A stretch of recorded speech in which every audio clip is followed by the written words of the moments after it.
Una gran bienvenida a todas las personas interesadas en el tema de la democracia directa y cómo a través del uso de esta forma de democracia se puede acceder a niveles de libertad, seguridad y prosperidad mucho más altos que aquellos que logra acceder cualquier nación en una democracia representativa. Este segundo video está dedicado a explicar e ilustrar la importancia que tiene y las contribuciones que hace al bienestar de una nación el hecho de llevar a cabo referendos cada 3 meses. Podemos empezar con el primer gráfico. En este gráfico se ilustran los varios procesos de causa y efecto que participan y se adicionan en conformar lo que llamamos el círculo virtuoso que a partir de la democracia directa le permite a una nación el acceder a niveles que están muy por encima de aquellos a los que puede aspirar cualquier tipo de democracia representativa. En este vídeo también indicamos que a la base de este círculo virtuoso hay dos elementos distintivos de la democracia directa. En primer lugar, en este gráfico se ilustra que los derechos políticos de la ciudadanía en la democracia directa son mucho más amplios que aquellos que tienen los ciudadanos que viven en democracias representativas. En particular, lo que más distingue la democracia directa es el derecho a referendar, que en el caso de Suiza llega por vía sea de referendos obligatorios, referendos facultativos o bien por iniciativas populares. Y este derecho a referendar es ejercido además a nivel nacional, a nivel de temas de importancia regional a cada una de las regiones específicas de la nación y también en cada una a nivel de las 2.170 municipalidades que componen el Estado suizo. El segundo elemento distintivo a la base de este círculo virtuoso es el hecho que los referendos, o sea, el ejercicio del derecho a referendar tiene lugar cada 3 meses. En comparación con las democracias representativas, en que a la base del derecho político a la ciudadanía se ejerce en elegir los representantes al Parlamento y presidentes con cada 4 o 5 años de intervalo, en el caso de Suiza también existe, por cierto, el derecho a elegir a los representantes, pero por encima de ello, cada 3 meses la ciudadanía es llamada a poder votar sí o no a una serie de temas de tipo nacional, específico a su región y a sus municipalidades, en la cual la ciudadanía tiene la última palabra antes de que las decisiones tomadas en principio por las autoridades entren o no en vigor. En este contexto, el objetivo principal de este segundo vídeo es el explicar por qué y cómo este segundo elemento, esto es el hecho de tener referendos cada 3 meses, tiene un impacto fundamental en el buen funcionamiento del círculo virtuoso que se acaba de ilustrar. Como todo proceso de decisión política, también en el caso de los referendos, de alguna manera la campaña empieza cuando los partidos políticos empiezan a tomar posición y recomendar a la ciudadanía si votar sí o no en cada uno de los temas que se van a referendar. Estas posiciones empiezan a hacerse públicas unas 5 o 6 semanas antes del fin de semana en que tendrá lugar el referendo en sí mismo. Y la información empieza a aparecer en la televisión y otros medios de comunicación. Al mismo tiempo y en paralelo, durante estas semanas de influir la opinión pública e informar a la gente, hay institutos que empiezan a hacer sondeos de opinión de cuál es la preferencia de la gente hacia el sí o hacia el no en los distintos temas, los contrastan con cuáles han sido las recomendaciones de voto que han hecho los distintos partidos y se empieza a comunicar y a informar a la gente de esta manera. Al mismo tiempo, hay distintas personalidades que empiezan a aparecer en la prensa, en los medios sociales, que recomiendan el decir que sí o que no a un tema específico. Estas personalidades pueden ser del mundo político, pueden ser del mundo deportivo, profesores de la academia, gente del mundo de las finanzas o de las empresas, grupos de interés, distintos tipos de personas que tienen un cierto perfil de calibre regional o incluso nacional, que empiezan a mostrar cuál es su posición respecto a los temas en cuestión. De la misma manera, empiezan a llegar por vía del correo folletos y panfletos a la casa con las distintas posiciones de los partidos y otros grupos de interés, indicando cuál es la recomendación de voto que hacen y los argumentos por los cuales esta recomendación ha sido formulada de esta manera. El medio tal vez más visible para la gente son los distintos carteles que hay en la calle, en que se dice claramente si la recomendación es un sí o un no. Carteles también están en las estaciones de trenes, que es probablemente el lugar físico donde cientos de miles de personas transitan cada día para ir y volver de su trabajo. Como se aprecia, el común denominador de estos carteles, a pesar de que son temas de índole muy diferente, es que en realidad es una comunicación visual muy simple. Hay unas pocas palabras para decir el argumento, hay claramente una indicación si se sugiere decir que sí o que no, y de esta manera se motiva la parte emocional de la ciudadanía para inclinarse en una u otra dirección. Esta forma de comunicar es muy efectiva, requiere mucha preparación y consideraciones de aquellos que preparan los carteles para que no sean mal interpretados y para obtener el objetivo justamente de movilizar y motivar a la gente de votar de una u otra manera. Esta forma de comunicar, además, es parte bastante radicada en la cultura política en Suiza. Por ejemplo, estos carteles de aquí tienen ya más de 100 años. El de la izquierda es un llamado a decir que sí a que Suiza participe en la Liga de las Naciones, que es la institución precursora de las Naciones Unidas, es un cartel del año 1920, en tanto que el cartel de la derecha es también un llamado a votar que sí a una ley que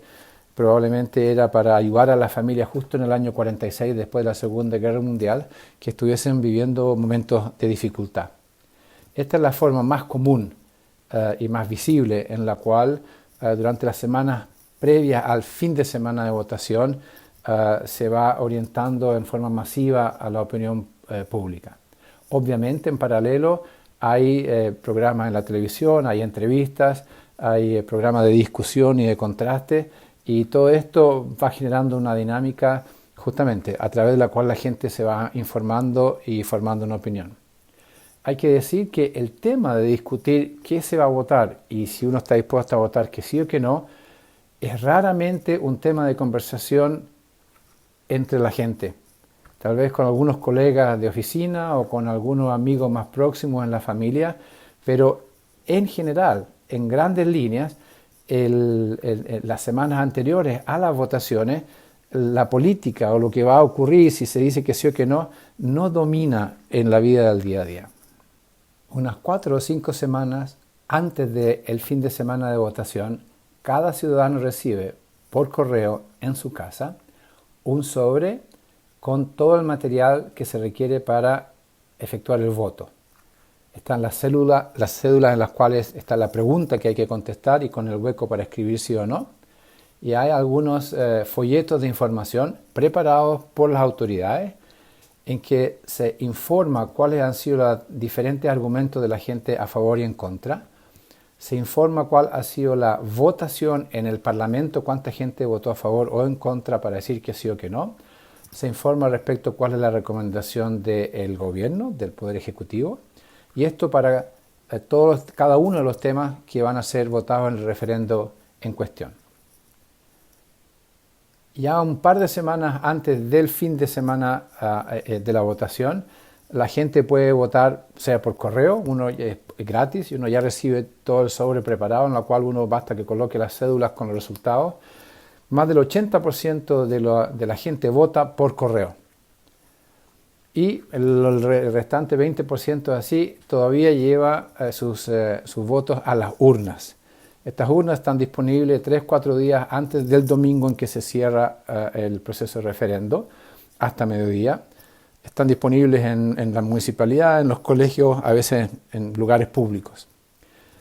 A las 12 del domingo en cuestión se cierran todas las urnas y se pasa al recuento de los votos.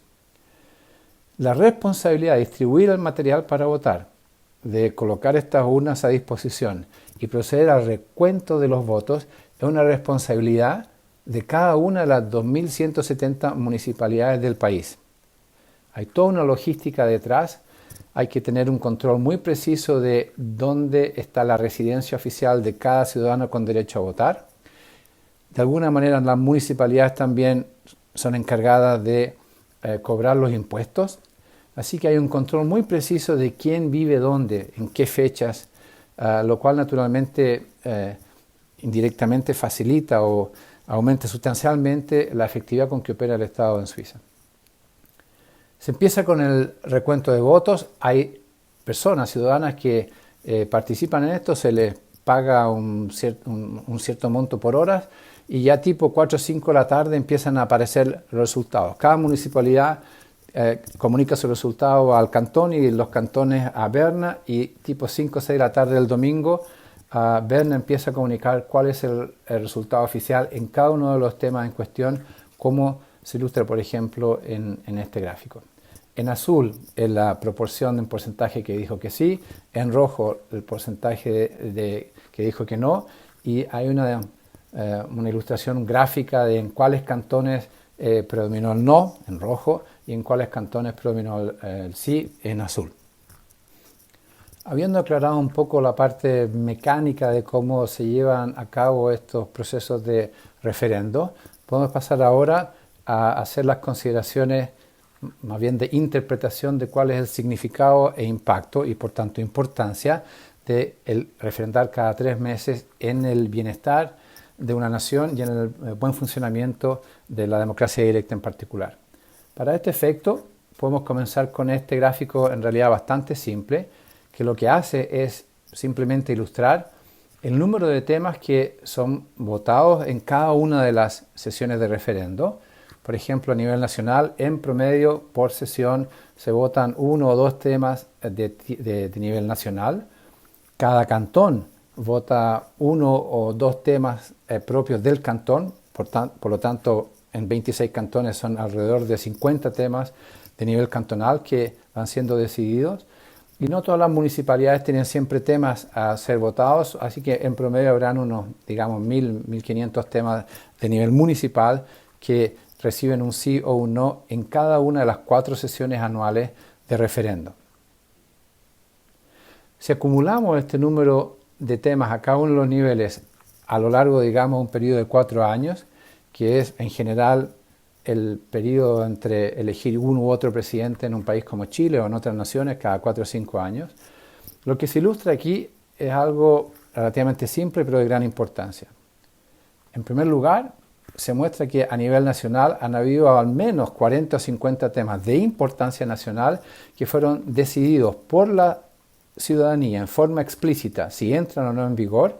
y que salen de la agenda política porque han recibido una decisión final. De la misma manera, han habido entre 700 y 900 temas de nivel regional que también han recibido una decisión final durante este periodo de 4 años.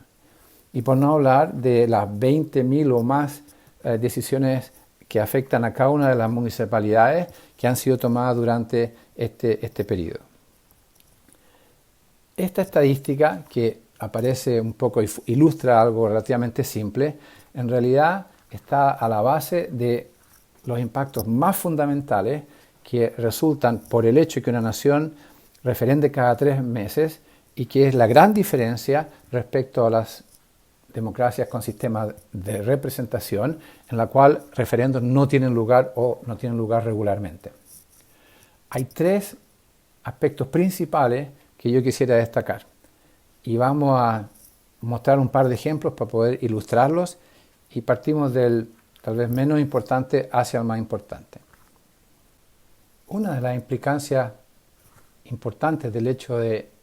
referendar cada 3 meses es que cuando se llegan a las elecciones de los representantes al Parlamento y a los gobiernos, en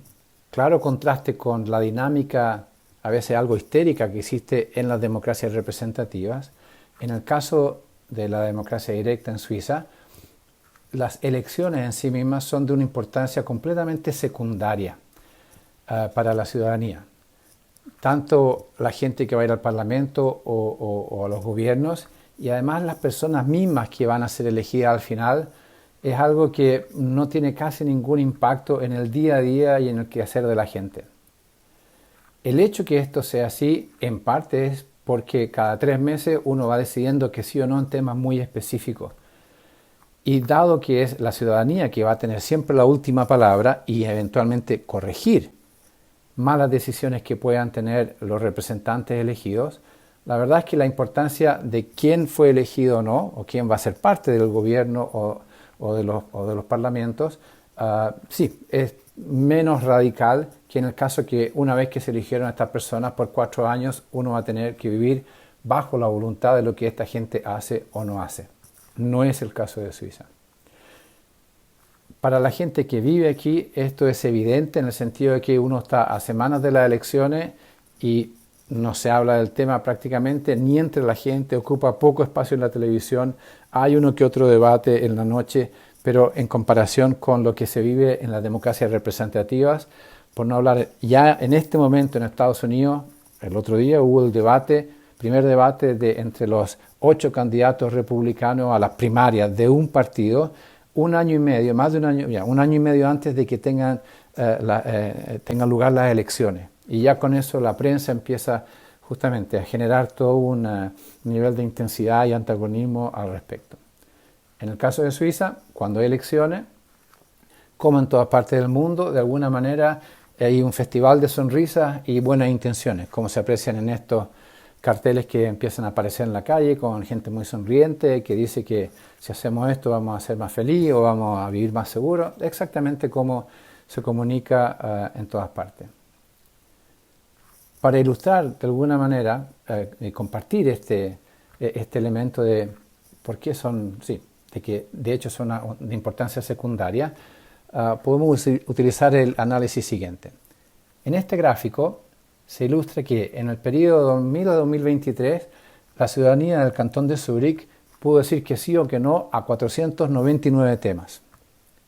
Y se observan a la derecha la distribución de la tasa de participación de la gente en ir a decir que sí o que no en las veces que fue llamada a referendar. Como se aprecia, a la derecha, el 78%, casi el 80% de todos estos temas fue referendado por más del 40% de la población, que expresó una opinión de sí o de no. En cambio que en el otro extremo hubieron muy pocos casos en que menos del 30% de la ciudadanía con derecho a voto emitió un sí o un no al respecto del tema en cuestión. Si comparamos esto con la tasa de participación en las últimas elecciones de febrero del 2023 para el gobierno y el parlamento en el cantón de Zúrich, vemos que la tasa de participación fue del 35%. Este es un ejemplo tal vez un poco indirecto a lo que se ha anunciado, pero de alguna manera ilustra que en la gran mayoría de los casos la tasa de participación de la gente para ir a decir que sí o que no a temas que les son propuestos por la democracia directa llaman mucho más la atención y la gente se siente mucho más involucrada a que su opinión puede contar y hacer la diferencia e emitir un voto que cuando se trata de ir a elegir a los representantes, al gobierno o al parlamento. Con el hecho de que las elecciones sean de importancia secundaria, Suiza evita muchos de los aspectos tal vez más negativos que viven las naciones en democracia representativa, ya a partir del antagonismo que se va generando entre la sociedad, entre los distintos candidatos de tendencia de una parte o de otra, para justamente elecciones que representan una catarsis emocional para la sociedad de decidir en qué dirección o en otra se va a orientar el gobierno de la nación. También se evitan los costos económicos, se gasta muy poco dinero en las campañas en sí mismos. La vida del día a día, las decisiones, sea dentro del aparato público que dentro del aparato privado, no se detienen, no se alteran, no hay inversiones que paran a ver qué tipo de resultados va a haber en estas elecciones. Así que también en forma indirecta, digamos, en gran medida, la ciudadanía sigue viviendo su día a día con la misma serenidad y la misma calma que viven en todo el resto de los años, en todo el resto del tiempo, en el fondo. Un otro elemento a mencionar, con el hecho que se tenga esta importancia secundaria, es que quien es elegido es en realidad también de poca importancia para la gente. En particular porque el sistema político suizo está estructurado de tal manera que nadie, ningún individuo, por muy alto que sea el cargo que ocupe en el Poder Ejecutivo o en el Poder Legislativo, va a tener tanto poder o controlar tantos recursos que lo que esta persona haga o no haga, diga o no diga, tenga un impacto fundamental en la vida diaria de la gente. Así que ya a través de esto, en comparación con las democracias representativas, la política y la forma de hacer política está muy despersonalizada, no está orientada a egos dominantes que se acusan mutuamente de ser incompetentes o ladrones o mentirosos, o que tratan de justamente cada vez que tienen un micrófono debajo de la nariz se ponen a vanagloriarse de sus capacidades tan distintivas para llevar la nación a una situación mejor. Nada de esto tiene lugar en Suiza. Un segundo elemento de gran importancia que se deriva y se recibe por la vía de los referendos trimestrales es el hecho que las agendas políticas de la nación, de las regiones, de las municipalidades, están permanentemente actualizadas. Se concentran en las cosas más relevantes para el interés de la mayoría de la gente y están libres de temas estancados que no salen nunca de la discusión, no se deciden nunca o vuelven de nuevo a ser parte del... y que en la mayoría de los casos estos temas estancados tienen un corte más bien bastante doctrinario y generan mucho antagonismo y división entre la gente y entre la clase política. El hecho de tener estos referendos trimestrales, de alguna manera, se puede ser asociado a que le dan un gran tiraje a la agenda política para ir renovándose. Y esto está ilustrado de alguna manera en forma simple en este gráfico. Si comparamos con como ya ilustramos anteriormente, que en un periodo de 4 años han habido 50 temas de nivel nacional que han sido decididos sí o no y que pasan a ser implementados y no se discute más sobre este tema y la atención pasa a otros y nuevos temas que requieren justamente ser decididos por la sociedad. Si comparamos esto con el caso de la democracia representativa, que en la mayoría de los casos está orientada a una dinámica de antagonismo entre gobierno y oposición, en que el objetivo explícito de la oposición es evitar que el gobierno tenga éxito y que pase nuevas leyes, y de la misma manera el objetivo del gobierno es evitar que la oposición lleve su agenda para adelante. Obviamente, los bloqueos mutuos que se van acumulando con el tiempo hacen que el manejo de esta agenda política, la relevancia de la agenda política y en qué medida refleja los intereses verdaderos de la sociedad, se van distanciando y separando el uno del otro. Esto de alguna manera tiene consecuencias adicionales que las ilustramos en el gráfico siguiente. Arriba, de alguna manera, en forma muy simplificada, es el caso de la democracia directa con sus referendos trimestrales. El hecho que haya este buen tiraje de la chimenea hace que la agenda política, ilustrada de esta manera con madejas de lana, tenga una forma bien estructurada. Los distintos colores son temas, pero son muy específicos, acotados, diferenciados. Y como se va a llegar a votar en el referendo un tema a la vez, sí o no, por un tema específico, sin mezclarlo con un segundo o un tercer tema, hace ya que el proceso en sí mismo esté orientado en forma simple y clara, que cuando llega el momento de pedirle al ciudadano manifestar un sí o un no por un tema de distinta índole, pero un tema a la vez, en realidad la complejidad para el ciudadano de decidir si sí o si no está ilustrada de esta forma un poco simple de sumar y restar peras y manzanas. Si comparamos esta situación con la dinámica que se vive en tantas democracias representativas, a partir del hecho que la agenda política tenga muy mal tiraje y esté dominado por el bloqueo mutuo entre gobierno y oposiciones que se suceden, y que cuando entra el nuevo gobierno su interés es deshacer lo que hizo el gobierno anterior, y justamente en este bloqueo es un acumularse de temas no resueltos o mal resueltos, de manera tal que la agenda política, en lo que se ocupa en principio los líderes que han sido elegidos, es una maraña incomprensible de cosas mal hechas, mal terminadas, y se empieza a conversar de una cosa y a los 2 minutos se está discutiendo una segunda, y antes de que se termine de decir algo la segunda, se introduce la tercera, y es un darse vuelta de un lado al otro con al final más bien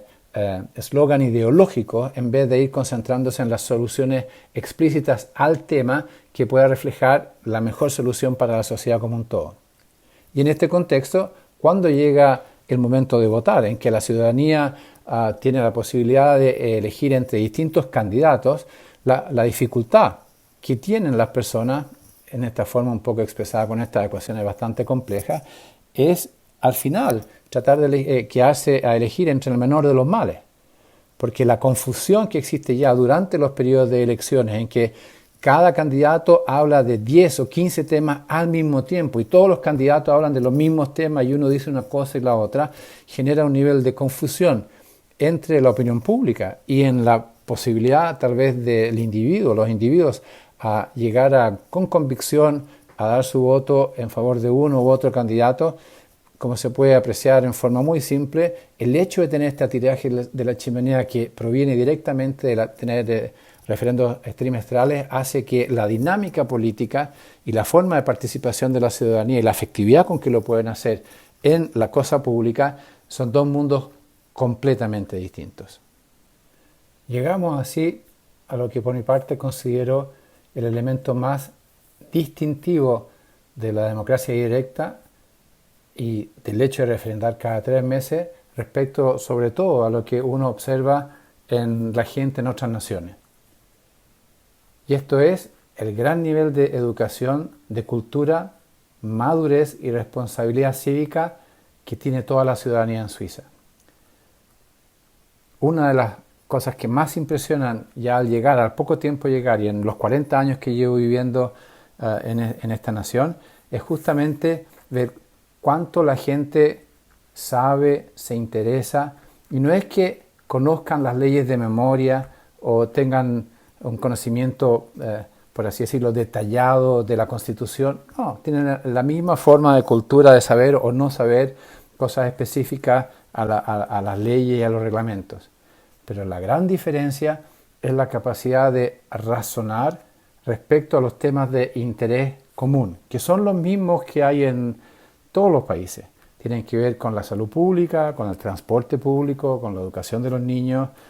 tienen que ver con el que los impuestos sean más altos o menos altos, en que se dediquen los dineros en un cierto tipo de actividades más que otras, en que el Estado funcione en forma eficiente. Los intereses son en todas partes iguales. Y como en todo el mundo, hay grupos de personas que tienen inclinación política en una dirección o en otra, y los argumentos a la base tampoco son muy diferentes. Pero el elemento más distintivo que hay a través de toda la gente, independiente de la edad que tienen, del nivel socioeconómico, del origen, de si están en una ciudad o región industrial o si son más bien campesinos de montaña, el elemento común denominador de todas estas personas es una capacidad increíble de razonar y evaluar argumentos en pro y en contra de los distintos temas que le van siendo propuestos. Y esto sin duda es el resultado de que desde ya los 18 años, cada persona tiene la posibilidad cada 3 meses de ejercitar, de entrenar lo que podemos definir el sentido común del individuo. Cada uno de nosotros, todo el mundo, nace con un nivel de sentido común bastante definido, digamos, independiente del nivel de inteligencia y educación de la persona. Y el poder ejercitar este sentido común en los docenas de temas de tipo social o de educación o de infraestructura o de seguridad, de todo ámbito de aspectos que pueden ser de interés público. La capacidad de hacer uso y ejercicio de esta facultad de razonamiento es lo que, desde mi perspectiva, hace la diferencia más grande cuando pienso a los 5,5 millones de ciudadanos suizos con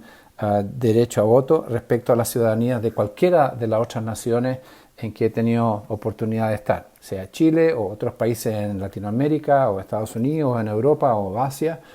La ciudadanía suiza tiene esta facultad que yo no he podido observar en ninguna otra parte del mundo. Y para ilustrar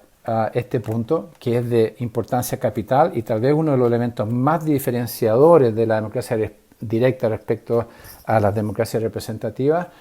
compartimos algunos ejemplos que, sí, por la forma en que se llegan a estos resultados, espero ilustren este elemento que quisiera compartir. En primer lugar, lo que tenemos aquí es el cartel de llamar a votar que sí o que no respecto a una iniciativa popular en que se estipulaba que por ley había que dar 6 semanas de vacaciones pagadas a toda la gente, a todos los empleados. Hoy por hoy la mayoría de la gente tiene 4 semanas de vacaciones y con esta iniciativa se quería que todo el mundo con el mismo sueldo tuviera 2 semanas adicionales. Hay siempre posiciones que están a favor o en contra, la razón por la cual hay que hacerlo o no, y llega el fin de semana de la votación. En el gráfico siguiente ilustramos cuál fue el resultado de esta votación. Y tal vez para gran sorpresa de la mayoría de la gente que no vive en Suiza o que no conoce Suiza, no ha estado aquí, el resultado fue que el 67% de la gente votó que no al regalito de 2 semanas de vacaciones adicionales por año para todos. El 67% de la gente. Y lo que tienen aquí en las distintas columnas fue el porcentaje de no y de sí en cada uno de los 26 cantones. Se muestra que en ningún cantón ganó el sí. En los 26 ganó el no. Y algunos en forma más intensa que en otros. Pero el punto es cómo se logra educar a millones de personas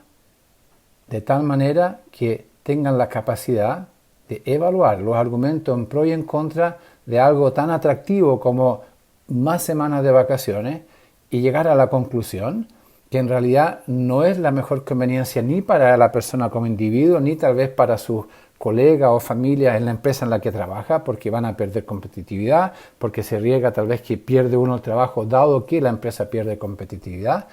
Eso es la forma de razonar en varios millones de personas. Y para llegar a un 67% es imposible sin que la gran mayoría de los votos vengan obviamente de las clases sociales más numerosas, que son también aquellas que en principio tal vez se beneficiarían más con estas 2 semanas adicionales, porque tal vez trabajar es algo que no le da tanta satisfacción respecto a otro tipo de espectros de la sociedad. El hecho de que en Suiza se pueda votar una ley de esta naturaleza es un nivel de libertad que ninguna otra nación del mundo tiene.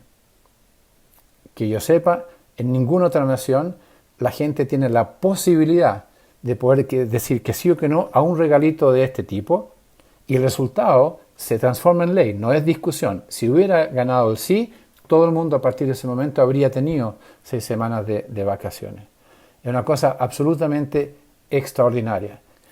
Votos de esta naturaleza que reflejan este nivel de madurez y responsabilidad cívica hay docenas. Me permito compartir simplemente otro para decir que no fue una cosa puntual. En este gráfico se muestra el resultado para otra iniciativa en el año 1976, otra generación 50 años atrás. En este caso, la iniciativa decía que habría que reducir por ley el número de horas de trabajo a la semana de 44 horas, que es lo que se trabajaba en aquel entonces, a solo 40 horas de trabajo semanal, con el mismo sueldo naturalmente. En el referendo de diciembre del 76, el 78% de la ciudadanía suiza votó que no a reducir a sus horas de trabajo. 8 de 10 personas. Obviamente, todo tipo de inclinación política, todo tipo de origen y edad de la gente que ha llegado a este voto ha llegado a la conclusión, a través de su capacidad de razonamiento, a decir que esto no es una buena idea, es un boomerang que pan para hoy día y hambre para mañana. Y como se ve, 8 de 10 personas en Suiza no tienen ninguna dificultad a identificar justamente las trampitas que hay detrás de tipo de estas proposiciones algo populistas.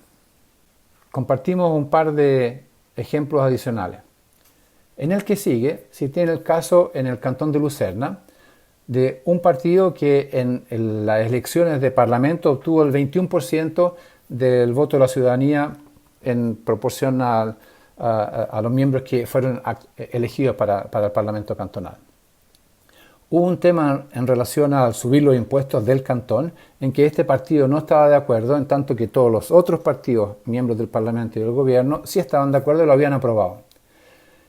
El partido realizó una iniciativa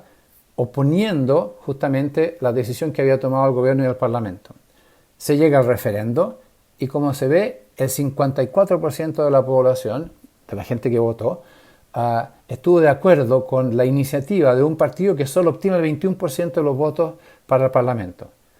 Un resultado así muestra el pragmatismo que tiene la gente, en vez de la ideología de decir yo no voto nunca por este partido, que puede ser de derecha o de izquierda, no voto nunca contra las indicaciones de mi partido o los dirigentes de mi partido. Como se puede ver, la gente aquí no tuvo ningún problema en apoyar una idea que no viene de la gente de su partido y que es contraria a lo que tal vez puede ser el partido al cual esta gente pertenece.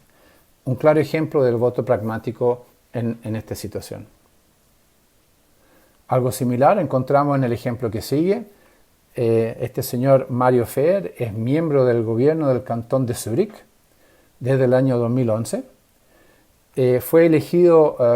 por primera vez al gobierno, que son 7 personas en el ejecutivo del cantón. Obtuvo 134.000 votos, la primera vez que fue elegido como miembro del gobierno. Cada 4 años hay reelecciones competitivas en que los miembros del Ejecutivo pueden presentarse o no. Se representó y fue elegido nuevamente el 2015 y el 2019, cada vez con un número de votos mayores en cada caso. En el año 2021 en particular, el señor Fehr entró en un conflicto bastante agudo con el partido que él representa y el que había sido elegido durante las legislaturas anteriores. Al punto que él decidió irse del partido y comunicó cuando tomó la decisión de salir del partido es que consideraba que la dirigencia estaba radicalizando mucho su posición y derivando a formas más extremas e ideológicas en vez de pragmáticas de hacer política. Por lo tanto, decidió retirarse del partido. Se representó para las elecciones que tuvieron lugar en febrero del 2023 como persona independiente.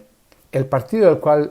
era originario presentó sus propios candidatos y, como pueden ver, sacó más votos que nunca antes. Y fue de las 7 personas elegidas al gobierno aquel que obtuvo el mayor número de votos de la ciudadanía. Otro ejemplo dramático y de gran importancia en mostrar lo pragmático de la ciudadanía, en que si alguien hace bien el trabajo y claramente busca el consenso de soluciones que sirvan para el interés de toda la gente, más que de su partido específico o de la ideología que representa tal vez, a la gente no tiene ningún problema en identificar este tipo de personas y seguirlas y apoyarlas, aún en contrario con las recomendaciones del partido de origen del señor Fehr. Un otro ejemplo, entre las docenas y centenas a los distintos niveles, de la capacidad del ciudadano suizo para evaluar argumentos en pro y en contra de temas de gran importancia o tal vez un poco más curiosa, o incluso de elegir individuos que tienen una capacidad superior de servir el interés de toda la gente. Me permito compartir un último ejemplo que por significado e importancia está todavía más encima de aquellos que acabamos de comentar. En este gráfico lo que se muestra es la recomendación de voto, en este caso específico a decir que no, a una iniciativa que se votó en septiembre de 1949 para volver a la democracia directa. Lo que está detrás de esto es que cuando empieza la Segunda Guerra Mundial en 1940, el sistema político suizo entra en un esquema de excepción, en que se suspenden los derechos políticos de la ciudadanía, se suspenden también el poder y las actividades del Parlamento y hay un gobierno diferente que puede tomar medidas y decisiones e implementarlas sin pasar a través de los procesos políticos de tiempos normales. Esto obviamente duró hasta el 1945, cuando terminó la guerra. Viene el año 46, 47, 48, sin duda un periodo difícil para Suiza y para todos los países en Europa, y no se volvía a la democracia directa, y la gente empezó a alegar de por qué se seguía viviendo en un periodo de excepción en que la clase política podía gobernar sin tener que pasar por el test de la blancura de recibir la aprobación explícita o implícita de la ciudadanía. Al final, la solución, dado que la clase política no tomaba decisiones al respecto, vino a través de esta iniciativa popular que forzó el voto de volver o no a la democracia directa. Lo que este gráfico muestra, que es muy interesante y de alguna manera chocante, es que el gobierno le proponía a la ciudadanía de votar que no. El Parlamento, todos los senadores y los diputados, a más del 90%, también recomendaban a la gente de votar que no, argumentando naturalmente que la situación, ya 4 años después de la guerra, era todavía suficientemente delicada y compleja como para seguir gobernando en este esquema de excepción. Y lo mismo, el casi 80% de los partidos políticos en proporción de la ciudadanía que vota por ellos para el Parlamento, toda la clase política le recomendaba a la ciudadanía de votar que no. Y esto en una nación, la única en Europa y en el mundo, que ya tenía en aquel entonces casi 100 años de vivir y capitalizar los beneficios de la democracia directa. Es un ejemplo claro, y esto es un mensaje importante para Chile y otras naciones que en algún momento consideren implementar la democracia directa. Es un ejemplo claro que si uno le pregunta a la clase política si prefieren gobernar sin tener a la ciudadanía que les controla y que puede corregir las decisiones que van tomando en todo momento del tiempo, con o sin ello, claramente ellos prefieren trabajar sin el control de la ciudadanía, incluso en Suiza. En el gráfico siguiente están los resultados de esta referendo de septiembre de 1949. Y como se aprecia, por suerte, el 51% de la gente dijo que sí, que ya era el momento de volver a la democracia directa en la forma que se conocía antes de la guerra y antes de todos los 9 años de proceso de excepción que se habían vivido. Esto ilustra claramente que la gente, una gran mayoría de la gente, está en condiciones de hacerse una opinión propia aún en temas tan capitales como la forma de la conducción política de la nación. Y también ilustra con gran claridad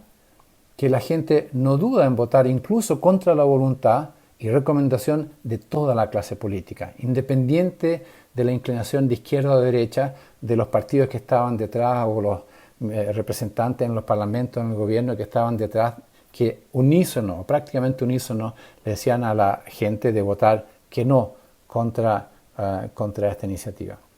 Es un ejemplo, al menos desde mi perspectiva, de los más radicales y chocantes que uno puede encontrar en términos de cuando se considera la incorporación de la democracia directa en otras naciones. Sin duda va a ser siempre la clase política el obstáculo más grande a ser superado para poder hacerlo con éxito.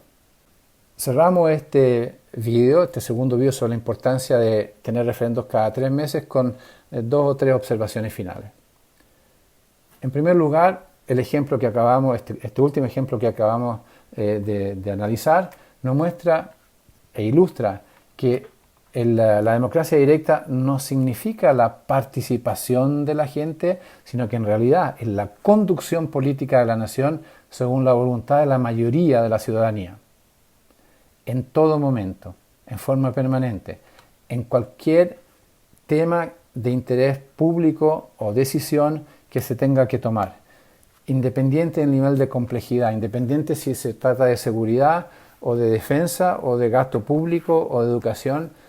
el universo está siempre orientado a la voluntad de la mayoría de la ciudadanía. Y esto en cada uno de los 3 niveles de Estado, en los temas que le son pertinentes, ya sea a nivel nacional o cada una de las 26 regiones o de las 2.170 comunas. Eso es el significado de la democracia directa ejercida a través de estos referendos trimestrales. Con un análisis un poco más específico y comparativo entre lo que significa vivir en una sociedad regida por un sistema de democracia representativa respecto a, en el caso de Suiza, en que se aplica la democracia directa en conjunto con la democracia representativa. A la izquierda hay una lista que puede ser naturalmente más larga que la que está aquí, con distintos aspectos que uno puede evaluar en forma comparativa en uno u otro sistema. Por ejemplo, podemos pensar en el nivel o intensidad de demagogia o populismo que impera en la forma en que se hace política en la nación. O el comentario que se escucha en tantas naciones, en varios continentes, en que la gente se queja que los políticos, la clase política, son ladrones que hacen lo que quieren. Encontramos campañas que están en base a promesas, regalos, mentiras, ataques, etc. Podemos ir siguiendo hacia abajo en la lista, llegamos a el hecho de que haya el uso de la violencia y manifestaciones regulares que alteren el orden público y la vida cotidiana de tanta otra gente respecto a aquellos que usan la manifestación para tratar de sacar adelante sus agendas propias. Podemos considerar elementos a nivel de corrupción o intransparencia con que opera el Estado, etc. Y en base a los 40 años que he vivido acá, me permito compartir lo que es mi evaluación de cómo funciona Suiza en la democracia directa a la derecha y cuál es mi opinión subjetiva, no específicamente de Chile, sino que pienso también en otros países europeos, pienso en Estados Unidos en los últimos años, en los cuales justamente la dinámica que hay en esta democracia representativa se ha cargado mucho en la dirección de justamente dominadas por la demagogia, el populismo, en que la gente se queja respecto de la clase política que hacen lo que quieren, por no hablar justamente de situaciones de corrupción y otras que tienen un nivel de gravedad que cuando se compara a la forma en que tiene lugar la vida política en Suiza son justamente incomparables. Y cuando uno viene a Suiza y trata justamente de tratar de entender cómo es posible que no haya demagogia, que no haya justamente políticos que un alto nivel de corrupción, etcétera, ciertas se podría decir imperfecciones que afectan tantas otras naciones, detrás de todo de lo que está esto es justamente el tener amplios derechos políticos y el poder ejercer el control de la acción de la clase política a través de estos referendos trimestrales. Se recordará, como ya se dijo en el primer vídeo, que los referendos son solo la punta del iceberg,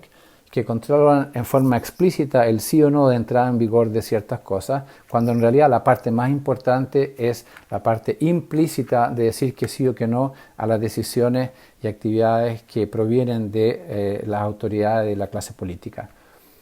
Con todo, la parte explícita hace muy visible justamente el por qué Suiza logra tener una vida social con tanto nivel de serenidad y seguridad, por no hablar de los niveles de libertad y riqueza que ha logrado, como resultado justamente de llevar adelante referendos trimestrales. Espero que todos los gráficos que hemos utilizado y las explicaciones que hemos compartido les hayan sido útiles a entender justamente el alcance y la importancia que tiene el llevar a cabo referendos trimestrales en justamente generar un nivel de bienestar en la nación muy por encima de otras alternativas. Vamos a cerrar este vídeo con un último gráfico para colocar esto que acabamos de discutir sobre los referendos trimestrales en el contexto de el esquema que lleva al círculo virtuoso a través del cual las naciones acceden justamente a niveles superiores de libertad y prosperidad. Pasamos a este último gráfico. En el primer vídeo sobre la democracia directa habíamos terminado mostrando el esquema a través de todos los procesos que se complementan y se adicionan unos a otros para justamente llevar a la nación a partir de la democracia directa hacia niveles superiores de libertad, prosperidad y cohesión social. en el contexto de este esquema, la importancia que tienen los referendos trimestrales están ilustrados en estos dos cuadraditos azules. En primer lugar, el hecho de, a través de los referendos trimestrales, tener una ciudadanía con una gran educación y madurez cívica. Y gracias a ello, y con la contribución que van haciendo en los votos de los referendos trimestrales, ir tejiendo y generando un cuerpo de leyes superior a aquellos que tienen las naciones sin democracia directa. Este es sin duda el mecanismo y el proceso más importante de todos. Y el segundo es a través de el concepto de la mayor estabilidad, efectividad, continuidad y seguridad que ofrece el Estado de Derecho. Y esto por el simple hecho que el sentido común de millones de personas es ciertamente mucho más estable a través del tiempo que lo que pueden aportar gobiernos y autoridades que van y vienen en ciclos de 4 años con opiniones antagonistas respecto de cuál es la mejor dirección en la cual llevar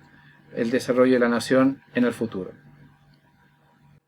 De nuevo, muchas gracias por el tiempo que le han dedicado a seguir este vídeo. Espero que les sea útil e interesante en poder conocer más de cerca los beneficios que obtiene toda la nación que usa la democracia directa, como lo ha hecho Suiza en los últimos 130 años. Un saludo.